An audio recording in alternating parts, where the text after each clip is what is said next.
Good day, viewers. You're welcome to your regular program, and I'm your host, Dr. Gracelink. One wise man said, "It's not the absence of money that makes you poor, it's the absence of ideas." With this quotation from a wise man, I want to introduce our topic or subject for today: why the rich are getting richer and the poor are getting poorer. The subject about money is such an important subject that even the Bible says, "Money answereth all things." Most of the vices we see in the world today have money at their root. Without money, there are so many things you can't do. And with money, there are so many things you can do. And you must understand that one thing stands out between the poor and the rich. It is habit. Not how much you have in the account determines how rich you are, but how much your mind contains. If you are not wealthy in your mind, you can't be wealthy in your life. But if you have a wealthy mind, definitely you will have a wealthy life. So you don't decide your future. You decide your habit, and your habit decides your life or decides your future. And until you are rich on the inside, you cannot be rich on the outside. This is quite important, and we must know that these are part of the rules of life. A wise man said, "Success is never an accident. Success is always on purpose." Success is not a luck. It's always on purpose. And until your mind is made up and you are deliberate about it to learn the principles of life, you may not find yourself being successful, particularly in your financial dealings. And what I'm going to discuss with you today is quite important, and I need you to pay attention to it. Please stay tuned. I'll be right back after this time out.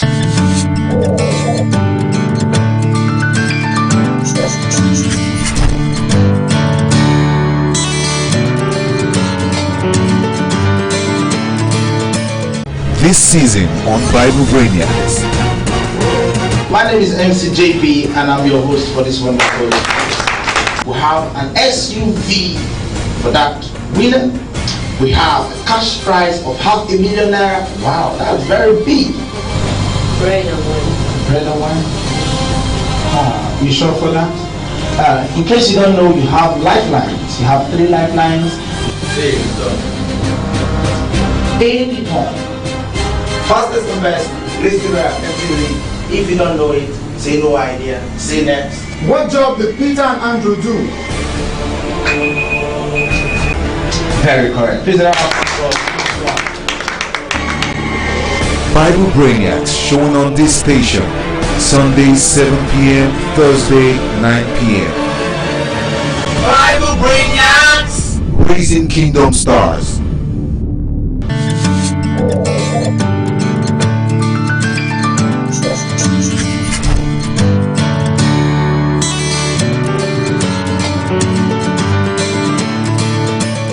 Welcome back, viewer. We're still on our subject: why the rich are getting richer and the poor are getting poorer.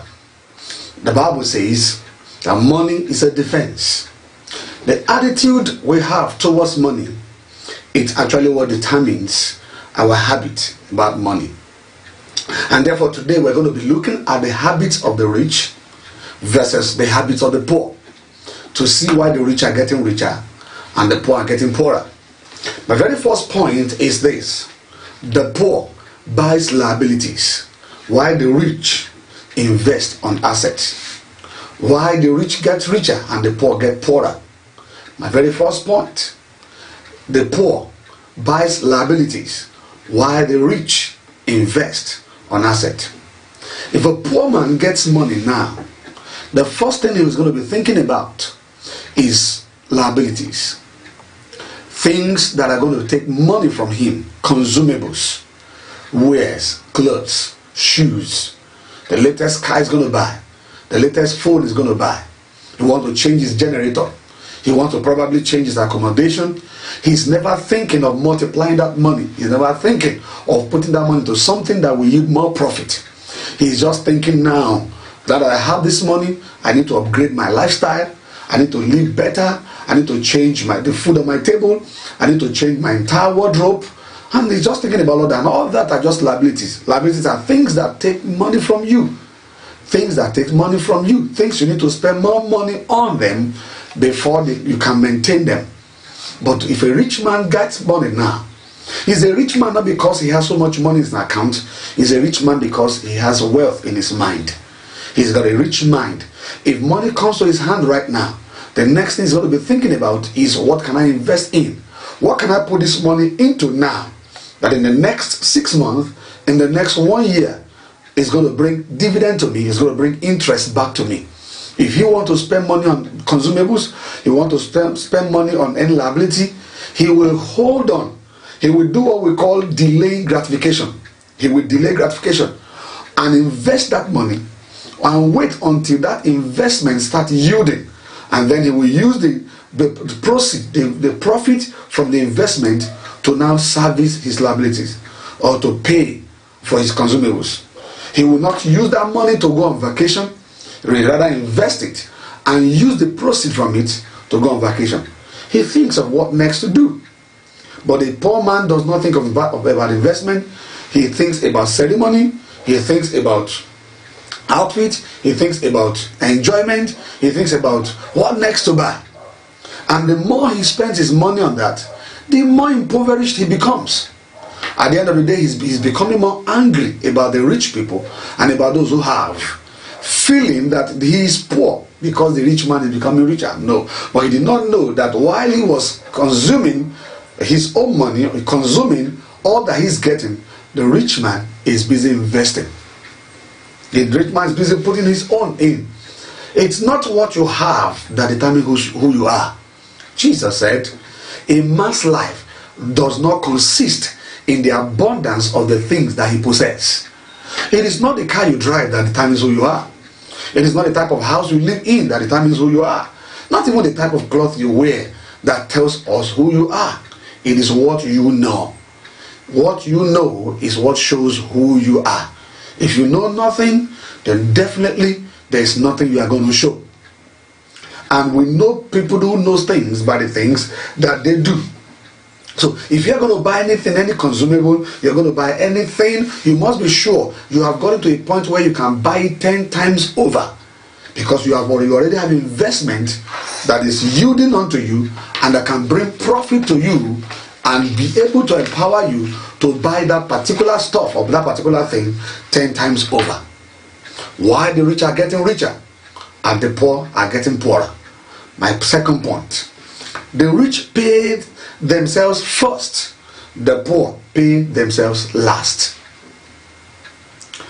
The rich pay themselves first, the poor pay themselves last. Now, you must understand this, that until you conquer the fear of the unknown, the fear of what people will say, the fear of failure, you can never be rich. When the rich, a man with a rich mentality, a man with a rich mindset gets money now, maybe from his salary, maybe from his investment, maybe it was even an allowance given to him, probably it was a bonus given to him, or maybe it's part of an inheritance he got. The moment he gets that money, he's not thinking of paying up debt first. Because most times you hurriedly pay up debt because you are afraid, if I don't pay now, I don't want somebody to come and disturb me, I don't want somebody to come and insult me, I don't want somebody to come and do this, to come and do that, come and do that. But a man with a rich mind has courage. He knows that if the first thing he should do with that money is to pay up debt, he will still go back to borrow more money. So he's thinking, why not invest this money and I talk to the person I'm owing, probably to give me some time. With the wisdom, he buys time, he negotiates for time, and then he invests the money at hand and gives himself like 2 months or 3 months, and then the dividend from that investment, he could now start paying up, servicing his debt from it. But a poor man doesn't think that way.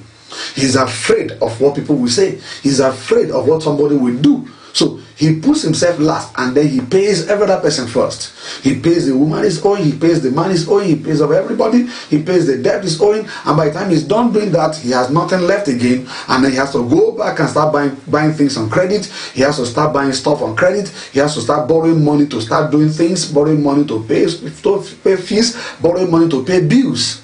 And so he keep living that life of owing.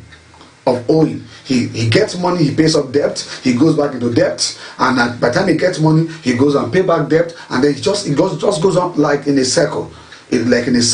Just borrowing, paying, borrowing and paying, borrowing and paying. And that is not the right way to live your life. To be rich, you must have strong courage. Did you hear what I said? You must have strong courage to stand financial pressure. Sometimes you make decisions hurriedly because you are under financial pressure. You can't be a rich person until you have strong courage to stand financial pressure. That when life pushes you, then you push life back. And then you stand strong on your feet and make a strong decision. And you are purposeful about it because you want to be successful. You want to be rich. You want to say, no, there is something I have to do now. No, I have to invest on something, and I have to wait until the investment start yielding. Oh, this one have to wait. That one have to wait. This bill have to wait. This gratification have to wait. This enjoyment have to wait. I need to develop myself. I need to spend money to go for a course. I need to spend money to build an investment. I need to spend money to start up a business. And you give yourself time. When it starts yielding, you discover you have something to now start servicing your debt. You have something to now start paying up or whoever you are owing. This is important. It's a large difference between the way the rich people think and the poor people think. Number 3, why the rich are getting richer and the poor are getting poorer. The poor pay debt with savings. The poor pay debt with savings, while the rich pay debt with excess. Do you see that? A poor man starts saving little by little. As he's earning his salary, he's saving 2,000, 5,000, and all the rest, only to pay rent at the end of the year. He has only saved up to pay the debt of rent he was owing. Oh, it's good to pay your rent. It's good to pay your rent. But you must understand that that is not the way the rich people think. A rich man invests what he has, and then this investment yields back to him excess. So he pays his debt from the excess he's getting, whereas the original capital is still there. But for the poor man, there's nothing like capital. As he just gets money, or as he saves money, he pulls out from the savings, he pulls out from the money he has kept with somebody, only to just pay the debt he's owing, to service his debt. And like I said earlier, he just go around that same cycle of securing debt and paying off debt, securing debt again and paying off debt. But the rich man does not, if he's owing now, he wants a situation where he can conquer debt once and for all. He wants a situation where he can break up that habit, that culture of debt. He doesn't want to keep living a life of debt. He doesn't want to keep being a borrower.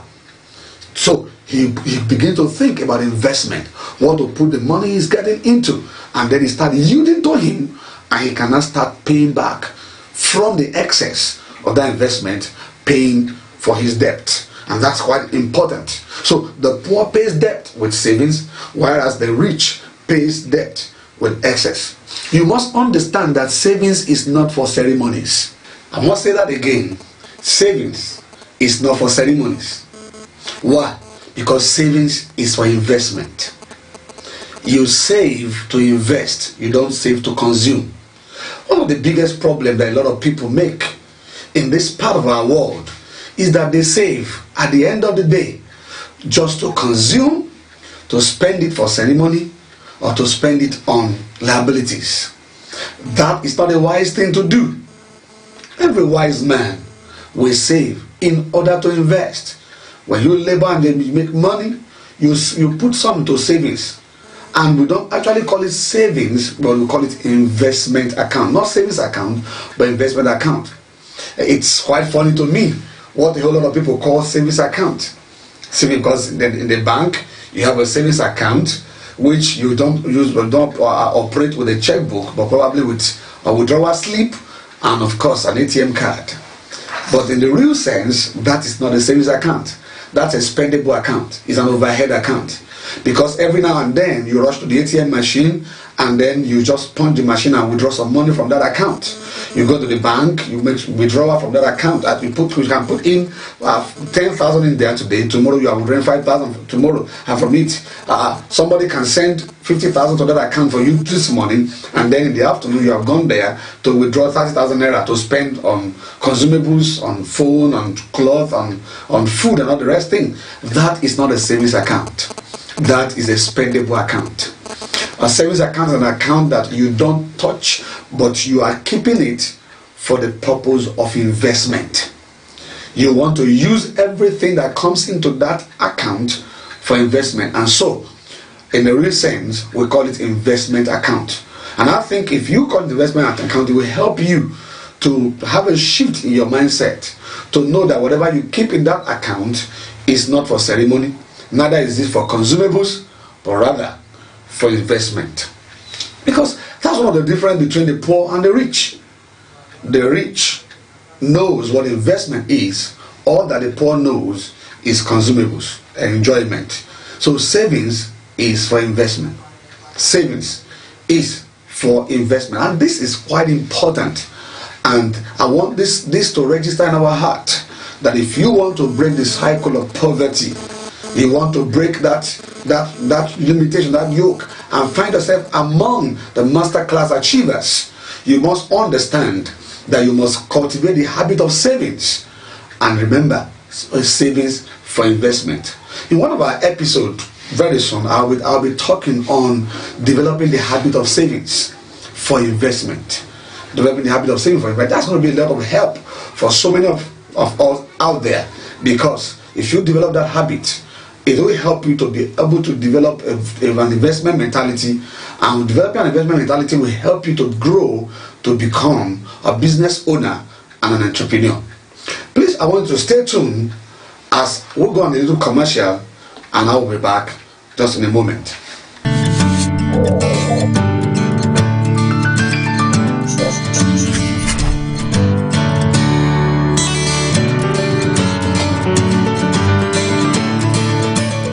This season on Bible Brainiacs.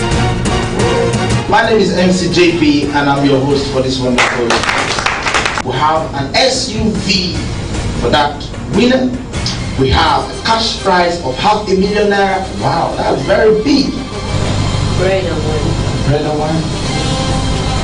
You sure for that? In case you don't know, you have lifelines. You have 3 lifelines. Baby home. Fastest and best, listen to effectively. If you don't know it, say no idea. Say next. What job did Peter and Andrew do? Very correct. Please Bible Brainiacs showing on this station, Sunday 7 p.m., Thursday 9 p.m. Bible Brainiacs! Raising Kingdom Stars.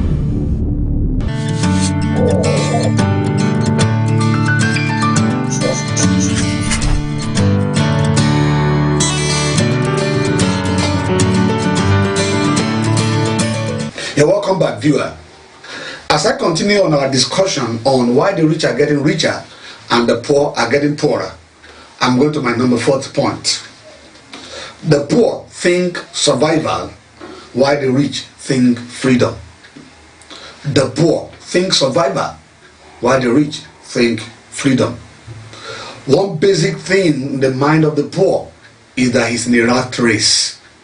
And because he has the mind that is in a rat race, all he's thinking about is survival. He's thinking achievement.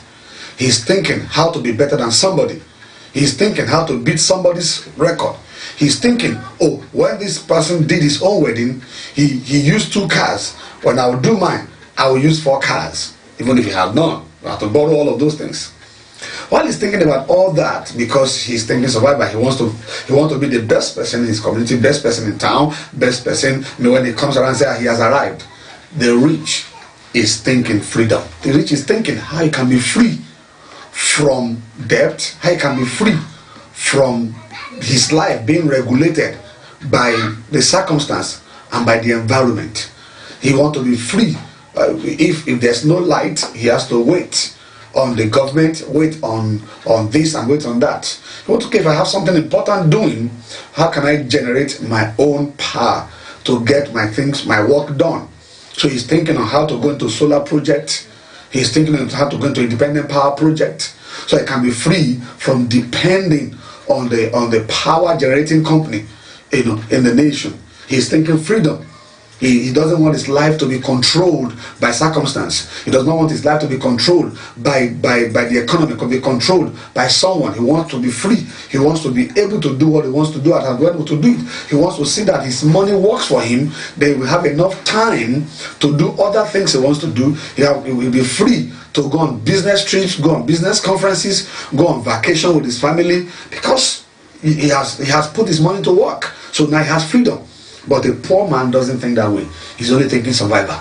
If I can only just have a car, if I can only just have a 2-bedroom flat, if I can only just manage to get a job where they can just be paying me 50,000 naira, if I can only just manage to get something that can sustain me and get married and have 2 kids or 3 kids, and then manage to put them in a school and manage to have 1 car we can be managing, I think I'm okay. My friend, that is survival mentality. That is survival mentality. God desires for you to be better than that. He wants you not only to be blessed, God wants you to be blessed in blessing, and above all, He wants you to be a blessing.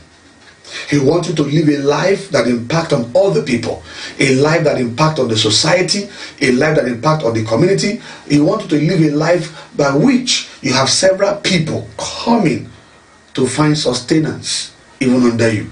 You have investment, you have companies, you have businesses from where a lot of people are drawing their paychecks, and they are saying, thank God for this person.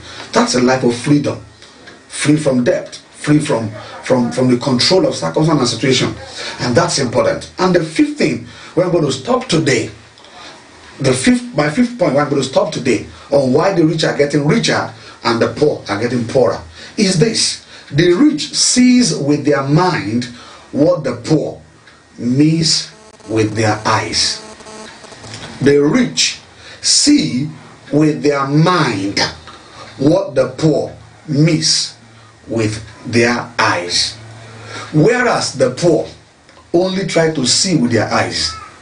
And for them, it is the more you look, the less you see. But the rich sees with their mind. The eyes of their understanding is enlightened, according to the prayer of Paul for the Ephesian Christians in Ephesians chapter 1 verses 17 and 18, where Paul said, I pray the Father of our Lord Jesus Christ will give unto you the spirit of wisdom and revelation, the knowledge of Him, the eyes of your understanding, verse 18, being enlightened, that you may know. The rich have an enlightened mind. An enlightened mind is a mind that has eyes that can see. He sees things beyond the ordinary. In difficulties, he sees opportunities. But for the poor, in opportunities, he sees difficulties. When you give a poor man an opportunity to express himself or express an idea, he says, I don't think it can work. See why it can't work. He's already seen difficulties and he's highlighting them to you. Whereas in the midst of difficulties, where things are not working, the rich is already seeing opportunities. Oh, I can do this. I can do that. I can do that. And that's very important. I'm going to tell you the story of two marketers of a shoemaking company that were sent to go find a large market for their product. The two of them went to the same region, and funnily, in this region, people don't wear shoes. When they got there, the first man did not spend more than a day, and he returned back to give his report. Where we went, it's going to be a very bad market. Why? People don't wear shoes in that place. So I'll need to go look for another place. But the other man stayed there a day, 2, 3, 4, moving around, doing his survey, talking to people. about shoes. Quite well, they don't wear shoes. When he returned back, his report says, I have found the biggest shoe market ever. You say, why? Say, because that place, they don't wear shoes. All I need is some sample of shoes. I will just go there and be able to speak to these people and tell them the advantage of wearing shoes. This man went back and he did as he said. And right there, he sent for a container load of shoes, which he was able to sell off in 1 week. Sent for another container load of shoes. In about 2 weeks, he had already distributed 3 containers of shoes. Look at this. 2 people went to the same place, exposed to the same circumstance, the same difficulties, the same situation. One saw difficulties. The fact that people don't wear shoes in that place, so I can't sell shoes here. The other one saw opportunities in that difficulty. The fact that people don't wear shoes in this place, if I can only bring the idea of wearing shoes to their mind, everybody in this land will have shoes on their leg, on their feet. And that's what he did. Where the other failed, he succeeded. And I pray for you that where other people have failed, you will succeed. That what you need is to begin to see with the eyes of your mind, because the rich sees with their mind what the poor cannot see even with their eyes. On this note, viewer, we've come to the end of today's episode of the Masterclass Achievers. I have no doubt that you have been able to learn some few things. Please join me next week on this same station, this same time, for another edition. Until then, please remain lifted and keep doing great. And I remain your host, Dr. Joyce Abara. The Lord bless you.